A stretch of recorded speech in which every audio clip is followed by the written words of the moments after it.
What is up, guys and gals, and guys? Space Unicorn here, bringing you some hot frag action. Today, we've got so much to cover. We're going to be looking over the new Battle Pass, going to talk about the changes, the buffs, and the nerfs to all these characters, and just a whole bunch of general stuff. We're going to give you our opinions on it. So please don't forget to like, comment, and subscribe first. Also, be sure to follow the social medias, Facebook, TikTok, Instagram, and my other two channels if you like Apex Legends or Star Wars Hunters are linked in the description below. Now, as you can see here, we are kind of scrolling through the battle bus here. The Inferno skin, pretty good. Nothing mind-blowing here. I really like the I can't even say this person's name. Asuka? Is that right? Did I say that right? I have no idea. But I really like the Lily skin. Lily's one of my favorite cards. Just a really, really, really strong card. Still stronger than Rolaf and Valkyrie. Cough, cough. By a lot. But this Rolaf skin's really, really good. So make sure you go get your battle pass if you want this skin, because it's probably going to be a pass exclusive. I think they're going to hopefully go the way of cosmetics. But now we're going to talk about the buffs and nerfs that happened to these characters and the rework that happened to Rolaf. So let's roll on in to that section. So first up, we have Rolaf. Rolaf has received basically a total rework. Now, these are level 9 statistics, so please keep that in mind whenever we go over them. His hit points is 686, damage of 54, even, speed of 9.7, speed while shooting of 10.1. Basically, he is now a melee character and is faster when doing his melee attack, so make sure that you use this to help with his movement speed, because that movement speed is tragic. Now, the big change here is Neo Mjolnir, Rolaf's powerful hammer that stuns enemies and deals lightning chain damage to people around targets. Ammo's infinite fire rate of 50, weapon range of 3.65 meters. That's for the swing, not the ult. Base damage of 64 and stun duration of 0.5 seconds. This guy has so much stun right now. It is just crazy. Now, Thunderstrike, the ultimate ability, is where he now throws the hammer, it locks into an area of the map, stuns for 3 full seconds before returning to their hand, then stuns again. Man, it's just so much stun. But the ability cooldown is 20 seconds, duration is 3 seconds, base damage of 53, stun duration of 1 second. Landed hammer base damage is 11, landed hammer stun damage 0.5. Thunderstrike damage is 150. Honestly, guys, it's just a lot of stun. The ultimate ability is really, really good. But this character is far too slow to really be a melee character. But anyways, we're not going to waste time. We'll talk about all our thoughts in the end here. Let's move into the next change that happened in this. The next change that happened was a nerf, and it came to everybody's favorite Cyber Agent. Now, what does this nerf mean? Well, it's honestly a kind of a minor change, so let's go over it here with you real quick. They decreased the health points by 16%. The Bugs Killer decreased minimum damage by 40%, decreased max damage by 46%. Honestly, this card doesn't really feel any different from whenever it was in its previous state. So I'm kind of marking this particular character's changes as null and void. Honestly, I think he's just pretty much exactly the same. And I don't know if that's what they were going for. Or what, but it seems like a change on paper that didn't actually go over the way that they planned it to. But this stuff happens. But we have plenty more characters that did get some substantial changes. So let's roll on into the next one.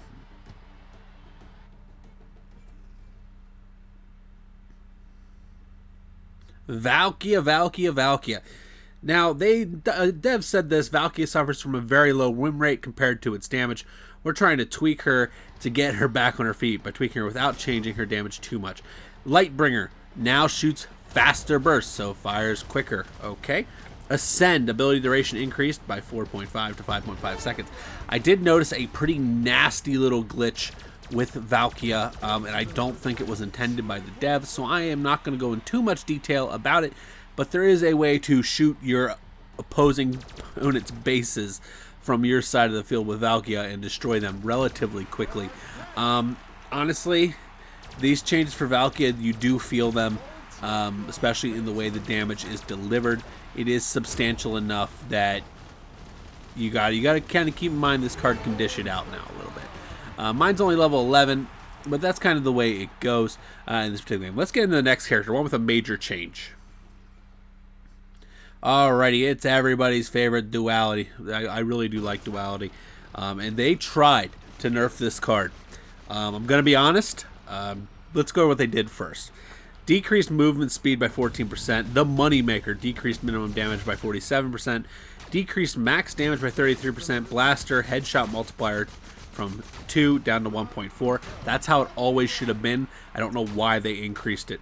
Sniper headshot multiplier of 1 to 1.4. So they increased the sniper headshot multiplier. The marking multiplier buff was decreased slightly from 1.35 to 1.1. 1.3 to 1.2, 1.25 to 1.3, and 1.2 to 1.35. Basically, they made it so the back end of the essence, or the marking, is heavier than the front end. Honestly, you don't notice this change much. The amount of damage she's putting out is still insane. Is what it is. Let's see about this other character. And this one needed it. Dr. Doe. No, Mr. Doe. I'm just kidding. Dev said this about Mr. Doe. He had been forgotten in the Frag meta. He's never been relevant. He was not forgotten. He has never been useful. So here's the changes they made. Invisibility. On activation, Mr. Doe receives a speed buff that lasts for 10 seconds and grants him 1.5 movement speed. This is substantial. He is able to get across the field now in one ult, as opposed to just a small portion of the field. That is big. When getting out of his ability willingly, Dr. Doe, Mr. Doe, whatever you want to call him, gets a 20% bonus damage for 3 seconds. This is noticeable on the PvP aspect, not the tower aspect.